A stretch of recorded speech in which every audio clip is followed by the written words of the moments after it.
A lo largo de esta semana, las calles de España se han llenado de caceroladas. Y no solo en el barrio Pijo de Salamanca, sino también en muchas otras ciudades del país. Por ejemplo, en Sevilla,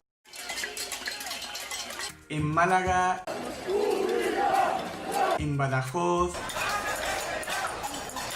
y en Gijón, entre otros muchos puntos del país. Y es que, como dicen generalmente muchos políticos de izquierdas, las calles de España se han llenado de Borja Maris y de Cayetanos.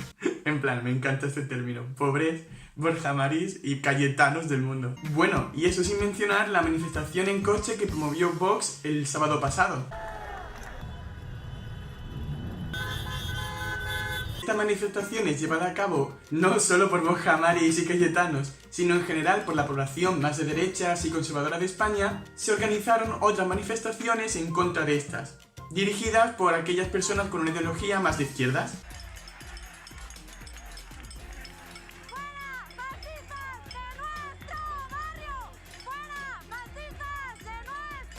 Desde entonces, en muchos medios, redes sociales, parece que dividen a España en dos grupos, en las dos Españas.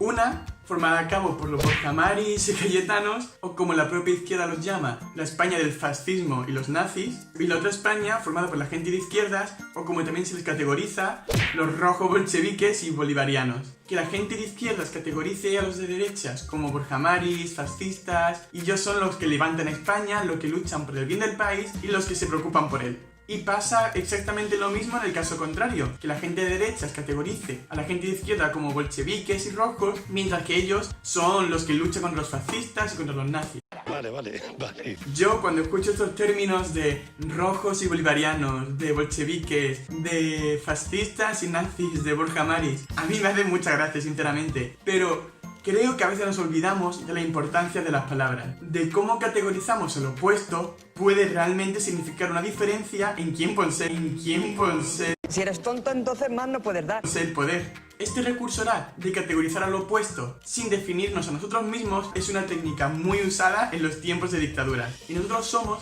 la oposición del opuesto. Ellos son los malos y por oposición nosotros somos los buenos. Es por esto que el discurso es tan importante. Y de hecho hay un gran filósofo del siglo XX que habla especialmente de la importancia del discurso. Este es Foucault. Michel Foucault fue un filósofo y sociólogo francés que nació en 1926 y que tuvo una gran importancia a lo largo del siglo XX. Entre los años 60 y 70 surge en la sociedad occidental muchos movimientos que cuestionan la legitimidad del poder. De ahí que en esta época surgiesen los movimientos hippies. Y Foucault fue un gran referente en estos movimientos. En la obra de Foucault, El orden del discurso, escrita en 1970, da una gran importancia a las palabras que se utilizan en el discurso y cómo éstas expresan quién tiene el poder y quién no.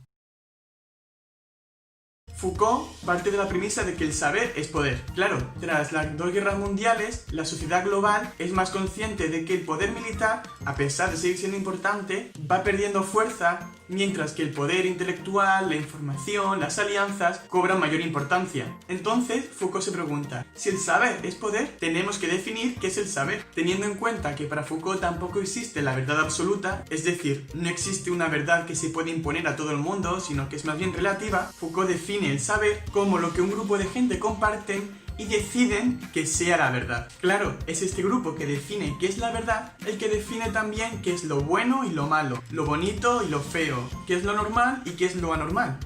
No entiendo nada. Por poner un ejemplo, imaginemos que tenemos un melón. Si yo te pongo este melón, ¿qué piensas? Y si te pongo este melón, ¿qué piensas? Claro, el primero, la mayoría de la gente lo entendería como normal, mientras que el segundo, la mayoría de la gente lo entendería por anormal. Pero, ¿quién ha decidido qué es lo normal y qué es lo anormal? Pues según Foucault, son las mismas personas quienes deciden la verdad los que definen qué es lo normal y lo anormal, qué es lo bonito y lo feo, qué es lo bueno y lo malo. ¿Y cómo se entienden ambos términos? Pues por oposición del opuesto. Es decir, si el grupo que mandan deciden que esto es bonito, significa que todo lo que no sea como esto va a ser feo. Lo mismo pasa con el tema de las manifestaciones.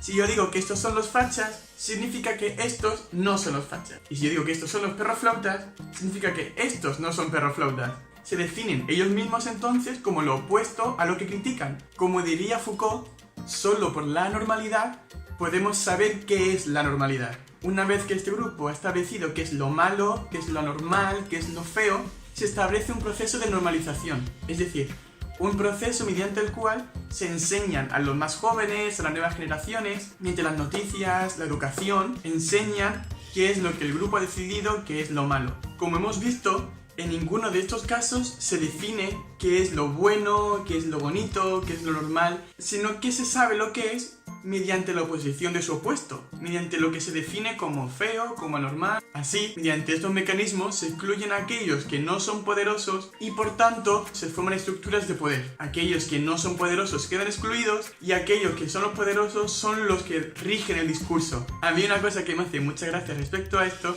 es que, como me imagino que todos sabréis, en España se encuentran al poder, es decir, están en el gobierno los partidos de PSOE y de Unidas Podemos. La verdad es que nunca me había preguntado eso. Sin embargo, mediante su discurso, dan a entender que ellos son las víctimas, que ellos son los no poderosos, que son PP, Vox y en cierta parte Ciudadanos los que oprimen al gobierno, es decir, a los poderosos. Sin embargo, en realidad esto no es así. Son PSOE y Unidas Podemos quienes se encuentran en el poder, son los poderosos, mientras que a la oposición serían en todo caso los oprimidos o los no poderosos. Sin embargo, gracias a su discurso, han conseguido que la población menos informada o menos culturizada llene un mayor apoyo a las supuestas víctimas, a los supuestos oprimidos. Y ahora que la derecha española ha empezado a jugar al juego del discurso, está jugando con las mismas reglas que lleva la izquierda jugando mucho tiempo, incitan a que la población de izquierdas haga contramanifestaciones a las caceroladas que llevan a cabo la población de derechas.